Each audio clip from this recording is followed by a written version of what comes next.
it so difficult to have this IEBC over and done with in good time? Well, first of all, we must agree that Kenyans don't get angry enough, even when they're suffering under situations. I cannot believe that there are people, wards which have no MCAs, and how are they functioning? That there are constituencies that don't have MPs, and the parliament itself is quiet. The executive, of course, definitely quiet, until the judiciary has now come out through this Justice Lenaola, and decides to start this, to stir up the honestness. This is what we needed. The hashtag has worked, and everybody is now addressing that issue. It's very difficult, by the way, like my colleagues have been saying here, if there are intentions, to delay elections or delay the formation of the composition of the IEBC, it might be for a reason that's only advantageous to the executive, the current executive, that is.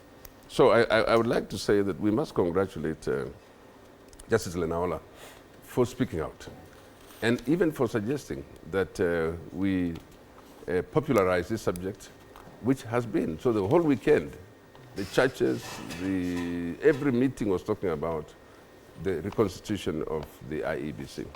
The opposition that should be pushing for this, and now led by Kalonzo Musyoka and his team, must also be seen to fire up the whole protest about it, so that people can actually see that they are moving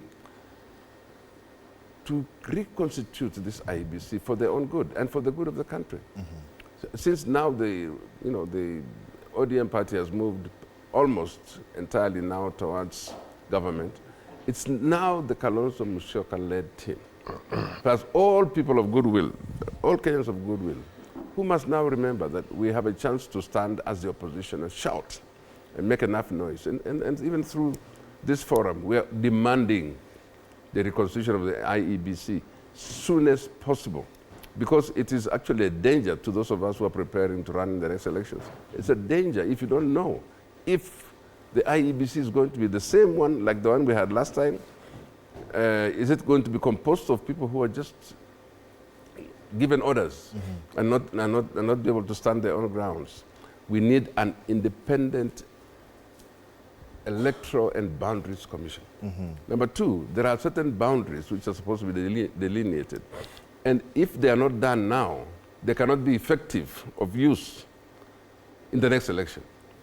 And that's denying people a very serious, it'll be an oppression on certain people, definitely. This thing should have been done early, this year or even last year. Should have been done early, so that by the time they are gazetting new constituencies or new areas of election, they should be ready. So I think one thing we need to agree is that Kenyans don't get serious enough, they don't get angry enough on these matters like this, because I guess they are so oppressed by other matters. The ordinary person is so oppressed with just basic things that when you talk about IEBC, it seems so removed from them. But the educated class, the political class, should clamor for this, should really push for this, so that we have an IEBC ready for the next election. Perhaps, Mheshimiwa Kipruto, could you paint a picture of what we would ideally be facing and getting into? I know that has been addressed, but what are some of the potential hurdles that we would jump into without, rather, due to the lack of the IEBC?